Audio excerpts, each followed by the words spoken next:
Los siguientes testimonios son historias reales de los miembros de la iglesia Hammam Menchunchon, Corea del Sur. Estos testimonios fueron presentados en Canal C y han sido doblados al español.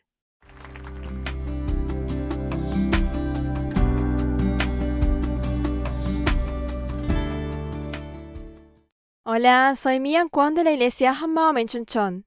Yo era una persona que volcaba todo mi ser en el amor.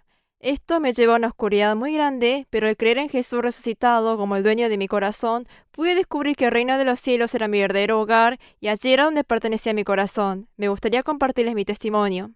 Desde pequeña siempre estuve muy sola porque mis padres estaban ocupados. Si bien tenía muchos hermanos, como sentía que no recibía el amor suficiente de mis padres, me consideraba una persona débil y fea. Por eso viví toda mi infancia con una autoestima muy baja. También solía imitar a las personas copiando su forma de hablar y actuar. Y me sentía bien cuando era reconocida por alguien. Siempre necesitaba de alguien en quien sostenerme, por eso siempre me aferré a mis amigas. Mi adolescencia fue poco memorable hasta que empecé la universidad. En la universidad también me aferré a las personas. Lo mismo sucedía cuando me ponía de novia. Cuando entré a la universidad pude relacionarme por primera vez con los hombres. Y el noviazgo fue un nuevo mundo. Me divertía mucho de fiesta en fiesta y nunca imaginé que tenía este potencial para divertirme, hasta que me puse de novia con un chico mayor de la universidad. Este fue mi primer noviazgo. Comenzamos a salir porque yo lo perseguía. Me enamoré a primera vista y jamás había sentido algo así. Estaba totalmente cegada. Ponía excusas para estar cerca de él, planeaba mis tiempos para encontrarme en algún lugar, como si fuera pura coincidencia. Como se dice, un solo golpe no derriba un roble, finalmente comenzamos a salir. Desde ese momento el centro, el propósito, la razón de mi vida se enfocaron en esa persona. Solo pensaba en cómo agradarle, en cómo hacer para que él me ame aún más. Pero con el paso del tiempo, esto me trajo cansancio. Se suponía que si esa persona se convertía a mía, estaría verdaderamente alegre y feliz. Si bien estaba muy feliz, sentía un vacío en mi corazón. Por un lado, tenía la preocupación de cómo llevar adelante este amor. Esto era porque tenía problemas en mi familia. En esos tiempos yo estaba ayudando en el negocio de mis padres y esto me provocaba mucho estrés. Era un trabajo que requería de técnica y conocimiento, pero jamás había aprendido sobre eso y tampoco quería hacerlo. Pero no me queda otra que hacerlo por la presión de mi padre y por la situación económica de la familia. La razón por la cual me aferraba tanto a una persona era porque quería escapar de mis problemas familiares. Creo que en vez de estar con él porque lo amaba, estaba con él porque lo consideraba una salida de mis problemas. Así fue como estuve de novia durante 7 años sin contárselo a mi familia. Es normal contarle a los padres cuando uno tiene una relación de muchos años, pero yo odiaba que mi familia supiera algo de mi vida privada. Sentía que ellos se entrometerían en mi vida y se opondrían a mi noviazgo. Pero al esconderle el noviazgo a mi familia, sentía culpa en mi corazón. Además, cada vez tenía más quejas hacia mi novio y ya nada me alegraba ni me satisfacía. En realidad, cuando comenzamos a salir, mi corazón estaba tan lleno de amor hacia él que estar con él me era suficiente. Pero cuando me di cuenta que su corazón se inclinaba hacia mí, me empecé a sentirme diferente. Al principio no esperaba nada a cambio, pero cada vez tenía más exigencias y cuando él no podía darme lo que le exigía, le echaba la culpa a él. Así fue como se terminó la relación después de 7 años. Tanto el comienzo como el fin de la relación había sido mi decisión, pero como mi corazón estaba lleno de egoísmo, ponía muchas excusas a mí misma. Decidí hacerme yo la misma la víctima y pensaba, no fue mi decisión, las circunstancias me convirtieron en lo que soy. Yo soy una persona débil. Pero con el paso del tiempo me di cuenta que había salido con él por mi necesidad, porque necesitaba sostenerme de alguien. Pero cuando esos sentimientos que parecían ser eternos llegaron a su fin, ya no necesitaba más a esa persona. Luego tuve un año de rebeldía como excusa de la separación. Hasta que un día recibí un llamado de parte de la familia de mi exnovio. Me contaron que mi exnovio tendría una cirugía por cáncer y me preguntaron si lo podía llamar, ya que eso le daría fuerzas. No podía creer lo que estaba sucediendo. Él estaba tan bien y ahora estaba enfermo de cáncer y a punto de recibir una cirugía. Todo parecía un sueño. Su familia me dijo que les había dicho que se suicidaría si intentaban llamarme. Sin embargo, su familia estaba tan desesperada que me llamaron de igual forma. Cuando fui a visitarlo, su cirugía ya había terminado y se estaba recuperando en su casa. Cuando nos separamos tuve mucha bronca y quejas, pero todos esos pensamientos desaparecieron y me alegró volver a verlo. Me dolió mucho verlo esforzarse por superar esta situación. No había nada de lo que yo pudiese hacer, y él tampoco esperaba nada de mí. No quiso que sintiera lástima de él. Tan solo quería hablar de cosas que a otras personas no podía decirles. Me contó sobre el tratamiento que debía hacer y otros temas que no podía contarle a su familia. Pero mientras continuaban esas visitas, comencé a sentirme presionada. Estando con un enfermo tenía que ser cuidadosa en todo aspecto. Y luego me di cuenta que yo lo estaba considerando como un paciente que me provocaba presión. Sentía presión de tener que hacerme cargo de él y estaba preocupada por su recuperación. Luego de varios encuentros le dije que ya no podía verlo más y le di la espalda a una persona enferma, porque sentía que si seguía a su lado, yo me tenía que hacer cargo y responsable de él. De esa manera fui egoísta y lo abandoné cuando más me necesitaba. Por supuesto que me dolió el corazón, pero mi futuro era más importante. Y me consolé a mí misma diciendo que él estaría bien y que yo no podía hacer nada por él. Yo pensaba que podía hacer todo por él, pero en ese momento me di cuenta que no era así. Y solo me preocupé por mí misma. Así fue como vi lo peor de mí misma. Luego de un año, la familia de mi exnovio me volvió a llamar. Me preguntaron si podía visitarlo por última vez, ya que no le quedaban muchos días de vida. Luego de recibir el llamado, fui a visitarlo. Me temblaba todo el cuerpo. Cuando lo vi acostado sobre la camilla, me derrumbé. No era el mismo de cuando yo le di la espalda pensando que él se pondría bien. Respiraba con mucha dificultad y le dije que había venido por si él sentía mucho miedo. Le seguí diciendo que todo estaría bien, que ya lo suelte todo, que no tenga miedo. Era lo único que podía decirle. Luego de estar un rato sentada al lado de él sin poder hacer más, lo saludé y regresé a casa. No tuve las fuerzas para decirle que nos volveríamos a ver. Cuando regresé a casa, busqué a Dios desesperadamente. Lloré llorando: Dios, por favor, llévatelo al reino de los cielos. Sufrió mucho, así que, por favor, llévatelo al cielo. De tanto llorar me dormí y esa madrugada recibí una llamada. Me dijeron que había fallecido. Luego de hacer un último saludo conmigo, él había fallecido. Ese momento lloré a gritos. Mi madre se asustó y me preguntó qué sucedía. Y finalmente le conté sobre mi noviazgo de 7 años que no le había escondido y le dije que recién había fallecido. Acompañé el último momento de mi exnovio y ya nada parecía real. La vida de una persona tan joven había terminado así de una manera tan insignificante. La familia de mi exnovio me agradecieron por haberlo acompañado hasta su último momento, pero yo me sentía culpable de su muerte. Pensaba que yo no había sido de ninguna ayuda para él. Mis amigas me consolaban diciendo que no había nada que yo pudiera hacer, pero yo me sentía culpable al pensar que no me había hecho cargo de mi parte. Luego de una crisis tan grande, ya no podía pensar en nada. Sentí una tristeza tan grande que no podía superar. Estaba totalmente derrumbada. Y luego comencé a sentir un terrible temor hacia la muerte. Esa había sido la primera vez que había presenciado la muerte de una persona cercana y el temor a la muerte me consumió. ¿Qué significa morir? ¿Qué habrá después de la muerte? Quería saber. Y comencé a buscar libros de filosofía que trataban sobre la muerte.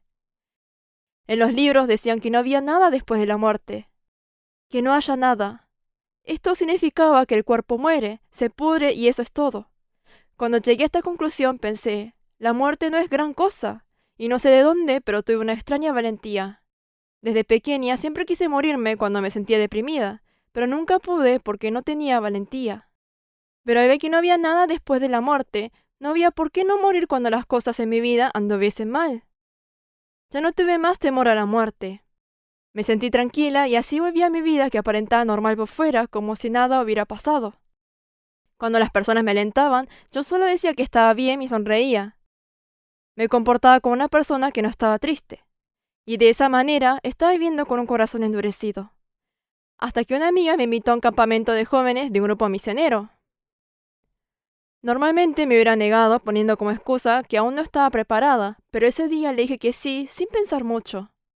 No había razón para pensar demasiado. Si no había nada después de la muerte, no tenía por qué no ir al campamento. No pensé en nada. Solo fui con el pensamiento de acompañar a mi amiga hasta el lugar del campamento. Pero mientras oraba, experimenté la existencia de un mundo espiritual. Me di cuenta que el diablo realmente existe. Cuando me di cuenta de esto, comencé a buscar a Jesús y a Dios. Jamás había estado tan desesperada, tenía miedo. Y me di cuenta que debía ir a la iglesia y que debía estar bajo la protección de Dios. Me sentí desesperada por terminar por este largo periodo de perdición en la que estaba. Luego busqué desesperadamente por una iglesia. Justo en ese momento, una amiga me recomendó la iglesia Hammaum y asistí al culto del miércoles. Yo viví durante mucho tiempo en Chuncheon, pero jamás supe sobre la existencia de esta iglesia. Y mientras rendía el culto, quedé impactada. El pastor proclamaba con gran seguridad sobre la resurrección y los rostros de los congregantes rebalsaban de alegría. Jamás había visto esta clase de alegría. Esta iglesia estaba llena de pasión. Me dieron ganas de visitar unas veces más, y luego de asistir al culto del sábado y del domingo, me registré en la iglesia. Me sentía muy bien dando estos cultos llenos de alegría. En esos tiempos yo solo conocía algunos temas del cristianismo. Había intentado leer la Biblia, pero me resultaba muy difícil. Al leer el texto que decía, proclama la resurrección con el poder del Espíritu Santo, pensé, esta es una iglesia que se enfatiza la resurrección, entonces yo también debo conocer más sobre esto. En la iglesia se decía que con la resurrección todo se podía. Yo realmente quería vivir tal cual esas palabras. Por eso me aseguré de conocer muy bien la resurrección. Mientras asistía a las reuniones de la iglesia Célula, la líder dijo por qué con la resurrección todo se podía.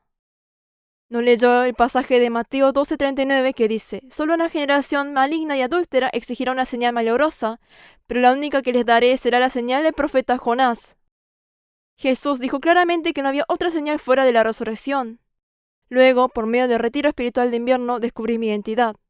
Yo había vivido una vida difícil siendo una oprimida y encarcelada en este mundo, pero me di cuenta claramente que yo no era un ser así, sino que era una persona amada por Dios. Dios me mostró cómo debía vivir.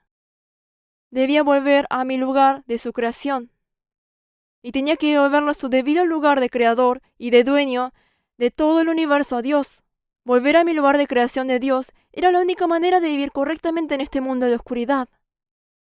Dios no me pedía su lugar de dueño a las fuerzas, sino que me respetaba como persona mostrándome todo por medio de la señal de la resurrección.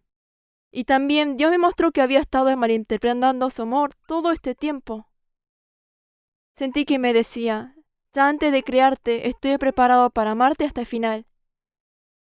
Te mandaré a mi hijo y lo resucitaré entre los muertos como una prueba para que puedas creer. ¿Deseas volver a mí? Ya no vivas así perdida en este mundo, sino entra a mi eterno y perfecto amor. Jesús había resucitado para las personas malvadas que no creían sin antes ver.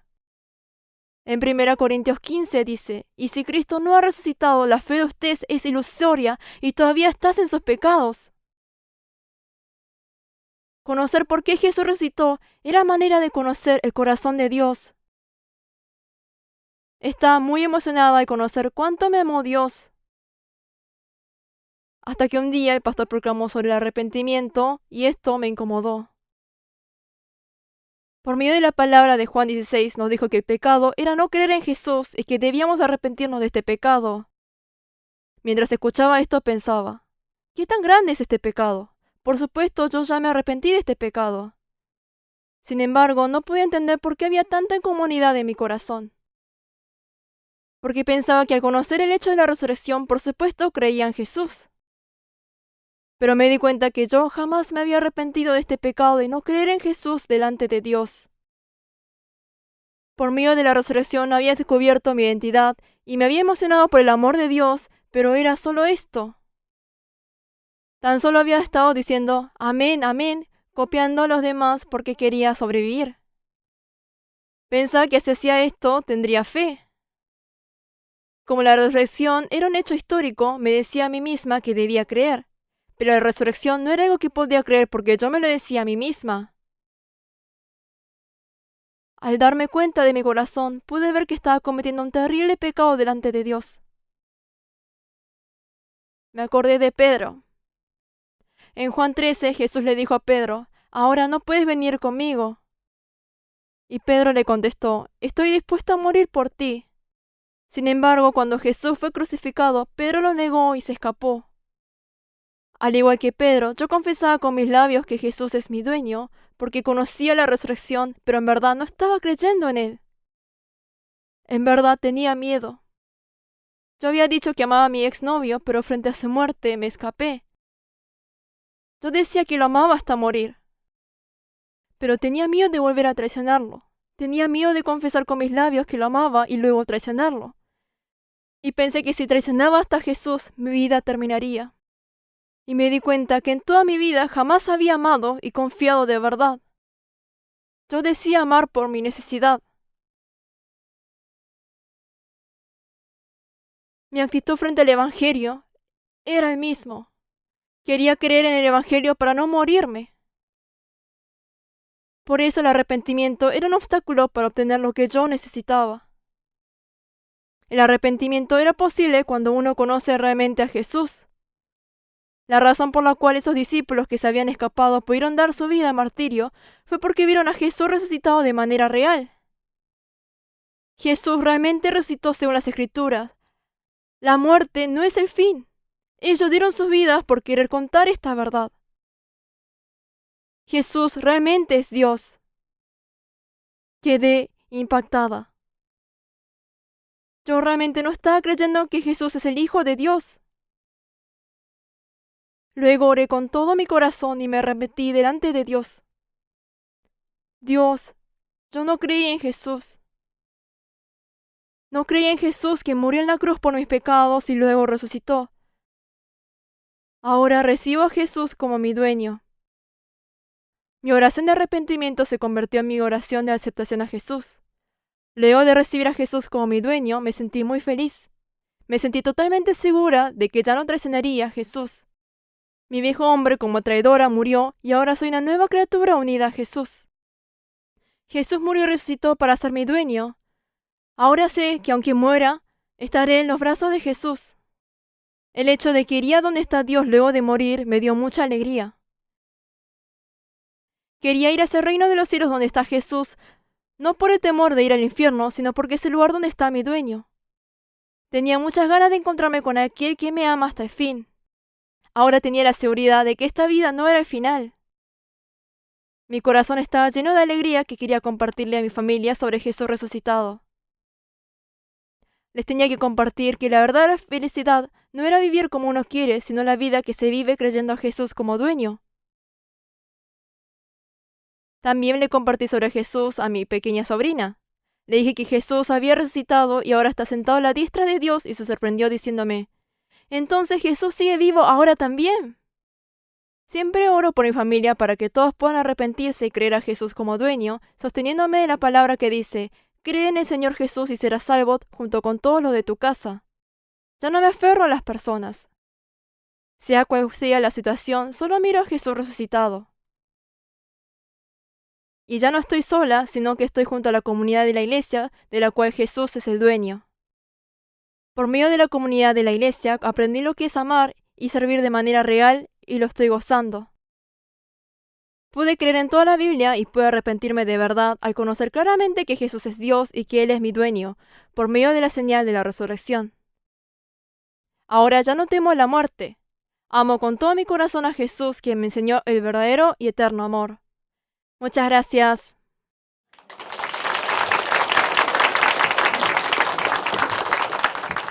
Visítenos en facebook.com HMU Only Jesus o búsquenos en Google escribiendo HMU Solo Jesús.